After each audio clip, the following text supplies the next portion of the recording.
Expongo algunas razones por las que me inscribí a esta convocatoria.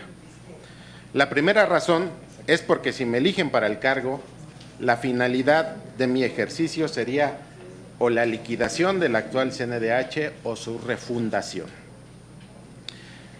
Porque, derivado de su creación y los fines que explicaré, le resulta aplicable la doctrina del fruto del árbol envenenado.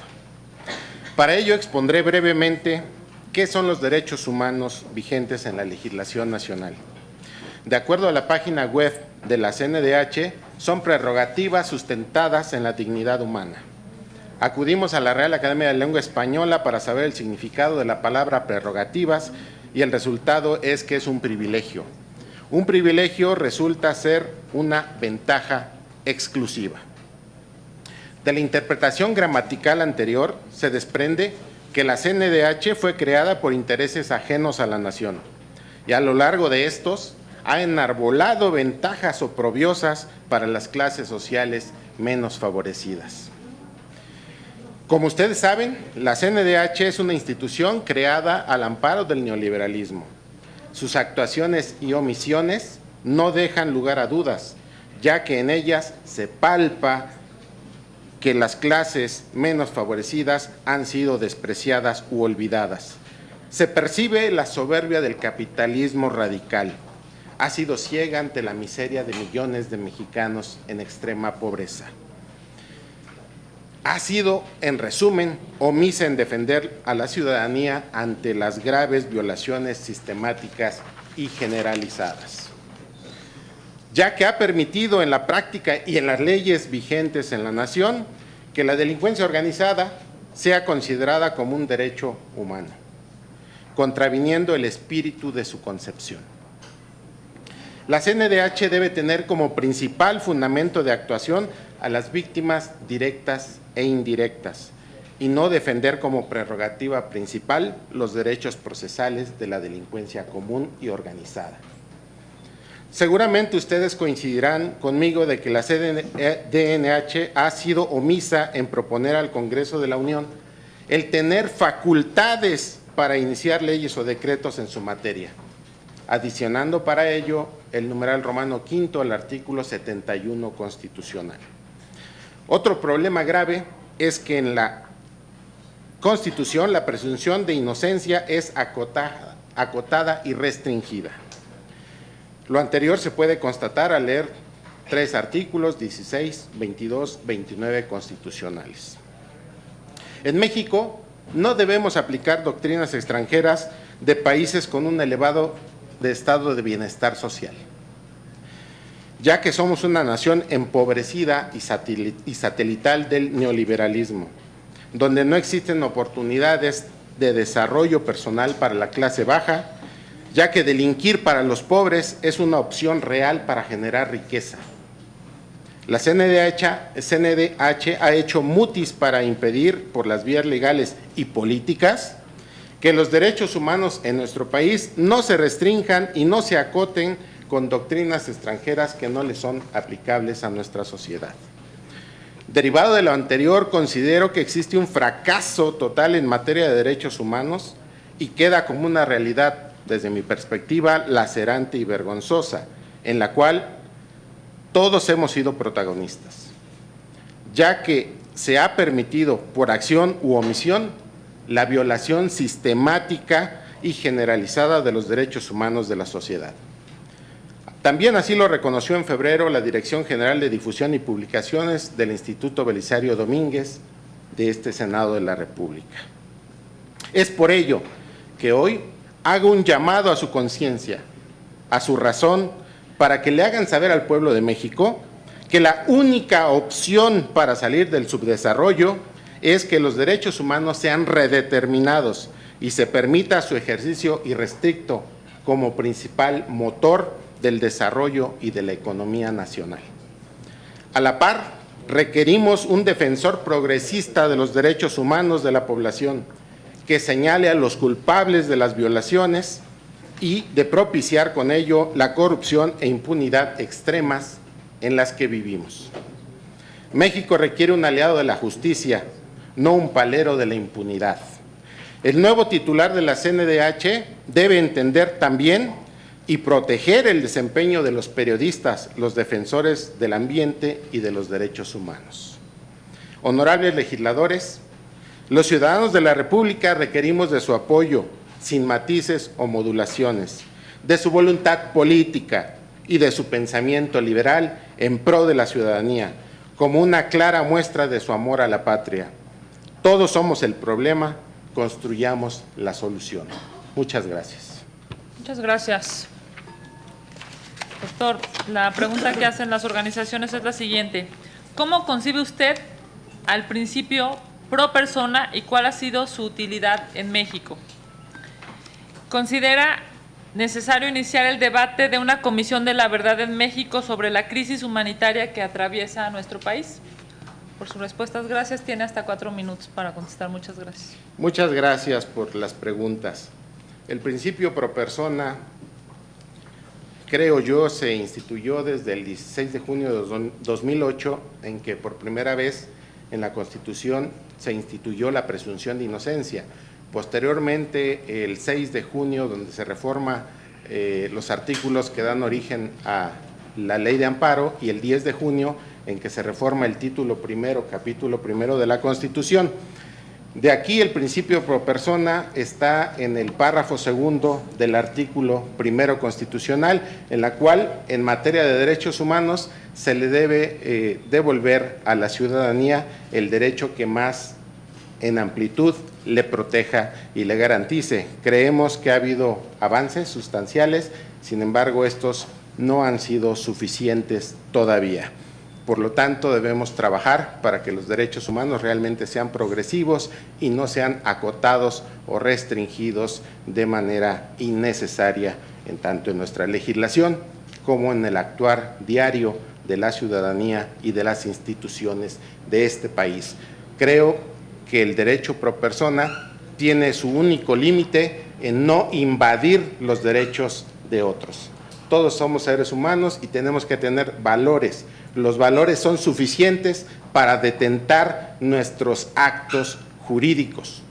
Si nosotros respetamos, tenemos derecho a exigir el principio pro persona, el principio pro homine. Si no lo respetamos, estamos en una incongruencia como sociedad. Por eso requerimos filosofía, ética, valores, civismo, pero no como una forma de responder a los problemas, sino de evitarlos. Desde nuestra juventud, desde nuestra niñez, estos valores deben ser inculcados, porque actualmente los antivalores nos han rebasado y el principio pro persona tiene que concebirse como una ventaja social de toda la sociedad.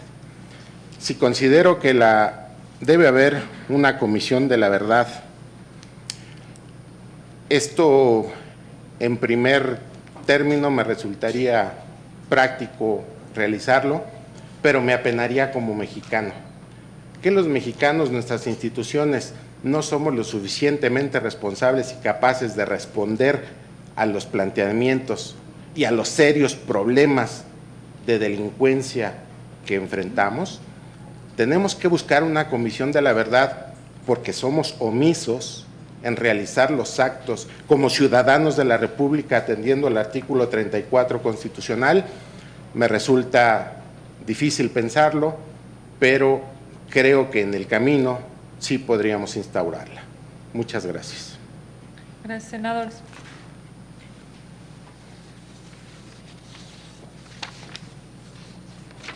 Gracias. En materia de idoneidad, le pregunto sobre requisitos que hemos desarrollado, elaborado en materia de ausencia de conflictos de interés. ¿Ha tenido conflictos de interés en empleos anteriores? Nunca he sido servidor público, por lo tanto, no. ¿Cuenta con algún conflicto de interés presente? No. ¿Está o ha estado involucrado en casos de corrupción o fraude? No. Por sus respuestas, gracias. Gracias a usted. Buenas tardes. Muy buenas tardes. Referente a los factores de independencia personal, le pregunto, Sí. ¿cuenta con independencia político o partidista? No pertenezco ni he pertenecido a ningún partido político, sí. ¿Cuenta con independencia religiosa? ¿Soy agnóstico? Sí. Por su respuesta, gracias. Gracias. Buenas tardes, bienvenido. Muy buenas tardes. Bueno, me toca preguntarle. En caso de ser electo titular de la Comisión Nacional de Derechos Humanos, ¿presentaría y haría pública su declaración 3 de 3? Por supuesto, sí. ¿Ha sido señalado o denunciado o cuenta con una sentencia condenatoria por violencia familiar o delitos sexuales? No. ¿Ha sido señalado, denunciado o cuenta con sentencia condenatoria por incumplimiento a sus obligaciones alimentarias? No. ¿Ha expresado opiniones públicas en medios o redes sociales contrarias a las de derechos humanos? Entendiendo lo que acabo de decir de delincuencia organizada como derecho humano, sí he expresado mi sentir contrario a ello, porque está en nuestra legislación. Gracias.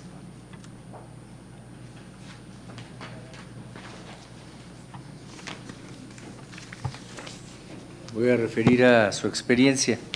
¿Puede recordar su formación profesional? Sí, con todo gusto. Soy licenciado en Derecho por la Universidad del Valle de México. Soy maestro en Derecho Empresarial Corporativo por Universidad Humanitas. Soy doctor en Derecho por el Instituto Internacional del Derecho y del Estado. Tengo otro doctorado en Filosofía por la Atlantic International University. Acabo de concluir 4 doctorados en estos últimos años en el INADEG. Estoy en proceso de titulación. Estoy en proceso de titulación en Derecho y Ciencias Jurídicas por la Universidad del Distrito Federal. Estoy en trámites también de titulación por la Universidad de Baja California y mi último doctorado lo acabo de terminar en el Instituto Internacional del Derecho y del Estado en Ciencia Política. Con eso sería. ¿Me podría decir cuál es su expertise en materia de derechos humanos? En el tiempo que me queda soy litigante. Muy bien. Para efectos del registro, ¿nos puede comentar si ha trabajado en defensa y promoción de los derechos humanos? Claro, en el área docente, soy profesor en algunas universidades y trato de que los derechos humanos sean conocidos por todos y sean progresivos en ese sentido. He colaborado en algunos libros en coautoría, precisamente referente al proyecto de nueva Constitución de México, muy activamente. Se infiere de su respuesta, pero para registro está Sí. comprometido en la progresividad. Sí, doctor. ¿Ha trabajado con víctimas de violaciones a derechos humanos? Sí, doctor. Sí. ¿Cuenta con capacidad de diálogo para establecer comunicación con sociedad civil, academia y colectivos? Sí. ¿Cuenta con imparcialidad respecto a familiares y amistades cercanas? Nunca he sido servidor público, por lo tanto, sí. ¿Cuenta con aportaciones al campo de derechos humanos? Sí, en las obras jurídicas que le acabo de mencionar. Muchas gracias. Sí. Pregunto si hay algún senador, senadora que quiera hacer uso de la palabra. Adelante, senadora Noyola. Buenas tardes. Muy buenas nuevamente. tardes. Usted en su plan de trabajo le apuesta a la educación. Sí. ¿Qué hará usted en caso de ser el titular de esta comisión? En coordinación con las autoridades competentes en la materia para que lleven a cabo acciones eficaces que no vulneren los derechos humanos. Gracias. Sí. Sí, doctor, buenas Muy tardes. buenas tardes. Usted en su alocución inicial habló de la famosa teoría de los frutos del árbol envenenado. Sobre esos criterios que usted conoce bien en materia de probanzas, que incluso pues vienen de un caso norteamericano,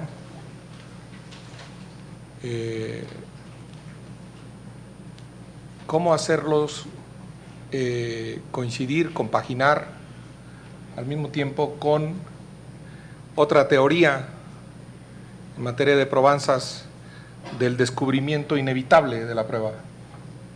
Usted es un abogado litigante, yo le pregunto por eso y y lo felicito por su comparecencia. Muchas gracias.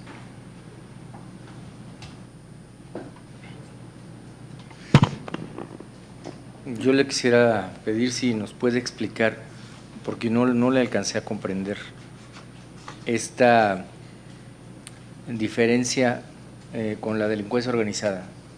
No le entendí si no tiene derechos humanos la delincuencia organizada o es contradictorio que se hable de derechos humanos y delincuencia organizada. Por favor. Sí, muchas gracias, doctor. Bueno, es una pregunta que le quiero hacer no sé cómo empezarla. Bueno, en el incumplimiento de las recomendaciones emitidas por la CNDH, pueden denunciarse ante el Ministerio Público u otras autoridades después de un llamado a comparecer en el Senado. Estas acciones no han sido un referente de rendición de cuentas, puesto que muchas se aceptan pero no se realizan.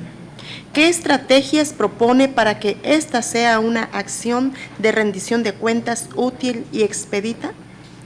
Y la otra pregunta sería, ¿qué estrategia implementaría para que se respeten los principios de máxima publicidad, máxima disponibilidad y máxima divulgación en la entrega de la información por parte de la CNDH? Gracias. Senadora Xochitl. Me gustaría preguntarle, ¿qué opinión le merece con la entrada en vigor de la reforma?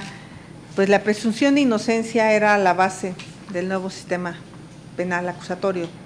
En este Senado hemos reformado la Constitución para agregar una cantidad de delitos graves. Yo en lo personal he votado en contra porque creo en la presunción de inocencia. Como presidente de la Comisión de Derechos Humanos, ¿cuál sería su postura respecto a retornar, porque aparentemente fue un fracaso esta reforma? Doctor, es sabido que, digamos, una de las tantas diferencias que se han tenido con este Poder Ejecutivo y las recomendaciones de la CNDH versan, yo diría, de manera hegemónica sobre la recomendación, a lo mejor entre 3 o 4, pero una de ellas es la recomendación de la CNDH sobre la violación de más de 320,000 niños y niñas en sus derechos a propósito de el cambio de las reglas de operación de las estancias infantiles. Seguramente usted sabe, porque también es público, que no aceptó la recomendación, pero además no vinieron a comparecer las autoridades responsables para decir por qué no. Después de, por cierto, de ese proceso estarían en el supuesto que la senadora Néstor ha mencionado sobre el Ministerio Público. Pero mi pregunta concreta es, si usted fuera presidente de la Comisión Nacional de Derechos Humanos, en este caso en específico de las estancias infantiles, ¿refrendaría que se violaron los derechos humanos de los niños y de las niñas en este país? Muchas gracias. ¿Yo? ¿Puedo como visitante? Por supuesto, senador Salgado Macedonio. En el entendido que soy visitante y oyente. Y en verdad, como decía hace rato el compañero Germán, lo felicito. Muy buena exposición, muy centrado, conocedor del derecho y sobre todo de lo que se va a hacer en materia de derechos humanos. México es muy lastimado en ese sentido. Abuso de poder sobre todo. Organismos de derechos humanos paleros de los gobiernos. ¿Por qué? Porque les dan un buen presupuesto. Esta Comisión Nacional de los Derechos Humanos trae cerca de los 2,000 millones de pesos, más o menos. ¿En qué los gasta? ¿Qué hace la Comisión de Derechos Humanos? Y muchas de las veces nos preguntamos, ¿defiende más a los delincuentes que a las personas agredidas o violentadas sus derechos? ¿Qué haría usted de ser presidente de la Comisión de Derechos Humanos? En el caso de la guardería ABC, donde murieron tantos niños calcinados, ¿qué es lo que haría ahí? ¿Qué es lo que haría usted en el caso de los 43 jóvenes desaparecidos normalistas de Ayotzinapa, aquella noche del 26 de septiembre en Iguala, Guerrero. Y sí, haría una redistribución del recurso en la Comisión Nacional de Derechos Humanos, de decir, aquí sobra este recurso, es oneroso, como lo hicimos nosotros aquí en el Senado de la República. Esto sobra y se regresa a la Hacienda Federal para que se pueda enviar a otros rubros que tanta falta hacen. Gracias. 3 preguntas. ¿Algún otro senador? ¿Senadora? Muchas gracias. Doctor, entenderá todo él gusto. que el formato Con síntesis, es de 4 procuraré minutos. contestar Gracias. todas sus preguntas. La educación, por supuesto, es la base formativa. Jean Piaget, un psicólogo de los niños, establecía que hasta los 7 años se forman los valores y los criterios dentro de los menores. A esa edad es que debemos de empezar a formar a los ciudadanos. Si no hay educación, si no hay cultura, no tenemos un respeto irrestricto a los derechos humanos propios y de los demás. Es necesaria la educación. Fruto del árbol envenenado en la teoría del descubrimiento inevitable de la prueba. Bueno, el artículo 359 del Código Nacional de Procedimientos Penales establece la valoración de las pruebas. En este sentido dice que también el tribunal puede verificar aún las pruebas excluidas, es decir, las que fueron obtenidas con violación a los derechos fundamentales. Considero que debe de prevalecer el fruto del árbol envenenado porque, como usted bien lo dijo, al venir de Estados Unidos, esta teoría, en todo su antecedente, es necesario saber que toda prueba que es obtenida, medio de prueba o dato de prueba, no debe tener ningún valor en los juicios orales. Diferencia entre delincuencia organizada. Sí, senador, la delincuencia organizada, desde mi punto de vista, tiene ventajas exclusivas en el artículo 35 de la Ley Federal contra la Delincuencia Organizada, que establece que si colabora, ya no le van a ser aplicadas todas las investigaciones en su contra. Para mí esa es una salida muy fácil. El 35 bis establece la manera en que debe hacerlo y por eso la delincuencia organizada es una ventaja exclusiva. Cuando ustedes nos apoyen y quiten estos articulados, entonces la delincuencia organizada dejará de ser un derecho humano atendiendo al principio gramatical que establece el artículo 14 constitucional en su último párrafo. Recomendaciones del MP por parte de la CNDH. Bueno, aquí el problema es que si la CNDH no tiene las herramientas legales para que cuando presente precisamente su recomendación y los implicados, los servidores públicos, no se presenten ni siquiera ante esta soberanía para decir por qué aceptaron o por qué no la aceptaron, es que debe de separarse de su cargo de manera inmediata y lograr que en el Código Nacional de Procedimientos Penales se establezca la facultad de la comisión para algo equivalente al ejercicio penal por particulares. Tenemos que agilizar los procesos en esta circunstancia. Los principios de disponibilidad, divulgación, ¿cómo se tienen que hacer? Bueno, se tienen que hacer desde las primarias de educación básica. Tenemos que entender que toda persona que quiere tener descendencia o adoptar tiene que estar consciente de saber por lo menos los requisitos mínimos como ciudadano de defensa de sus derechos y respeto a los de los demás. Presunción de inocencia en el artículo 19 constitucional, para mí es una regresión tremenda porque entonces el Ministerio Público y el juez no es necesario ni siquiera que acrediten más que con indicios. Esto significa reversión de la carga de la prueba para el justiciable, lo que me parece un exceso de poder. Recomendaciones en cuanto a la violación en las estancias infantiles y los 43 de Ayotzinapa. Yo creo que si la comisión no es capaz de investigar dentro de los primeros meses de ocurridos estos lamentables sucesos, se pierde la oportunidad histórica de reivindicarnos como auténticos defensores de los derechos humanos. A años de haberse llevado a cabo, yo creo que no es posible que esto suceda. Redistribución del recurso y gasto, nada más para cerrar, invertir en la Comisión Nacional de los Derechos Humanos o en la nueva que se pueda crear no es un gasto, es una inversión. Uno de los principales derechos humanos es la propiedad intelectual y es la base de todas las sociedades adelantadas tecnológicamente. Entonces, tenemos que tener en cuenta que no es un gasto, es una inversión. Muchas gracias, muy amables por su tiempo, muy gentiles. Muchas gracias, doctor. Agradecemos su presencia el día de hoy y pedimos al doctor Vizcaíno Zamora Álvaro, si es tan amable. Muchas gracias. Doctor Vázquez Contreras, Ricardo, muchas